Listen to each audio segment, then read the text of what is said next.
दादी का गुस्सा 7वें आसमान पर है। उन्होंने प्रथम को बुलाकर सख्त लहजे में कहा कि उसने घर के नियमों को तोड़कर राध्या की मदद करके उनका अपमान किया है।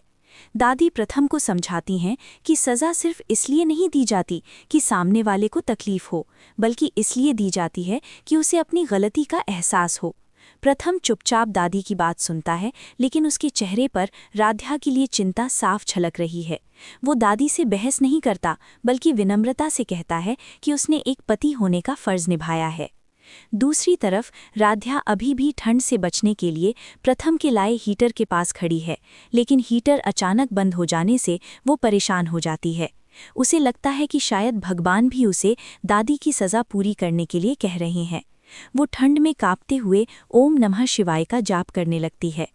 तभी एकता वहां से गुजरती है और राध्या को ठंड में कांपते देख उसका दिल पसीज जाता है। वो चुपके से अपने कमरे से एक और रज़ाई लेकर आती है, लेकिन राध्या उसे मना कर देती है कि कहीं दादी देख ना लें।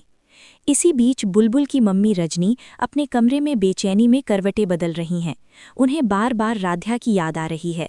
आखिरकार वो उठती हैं और चुपके से रसोई में जाकर गर्म दूध का कप लेकर आंगन में आती हैं। राध्या उन्हें देखकर हैरान हो जाती है। रजनी उसे गर्म दूध पिलाती हैं और उसके सिर पर प्यार से हाथ फेरती हैं। रजनी उससे कहती हैं कि वो चाहे कितनी भी गलती कर ले, पर वो उसे अपनी बेटी की तरह मानती हैं और उसे इस तरह तकलीफ में देखना बर्दाश्त नहीं होता। सुबह होते ही राध्या को अंदर बुला लिया जाता है।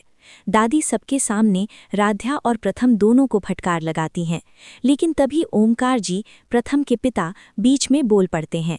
वो दादी से कहते हैं कि राध्या को दी गई सज़ा अब उचित की सीमा पार कर गई थी। वो कहते हैं कि अगर प्रथम ने एक पति होने का फ़र्ज़ नहीं निभाया होता तो आज उनके बेटे की नज़रों में उनकी अपनी इज्जत गिर जाती। दादी अपने बेटे की ये बात सुनकर हैरान रह जाती हैं।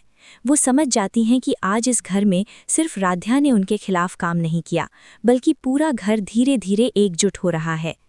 अगले एपिसोड का रिव्यू सबसे पहले जानने के लिए चैनल MHM ड्रामा अपडेटर को सब्सक्राइब करें और बेल आइकॉन ज़रूर दबाएं।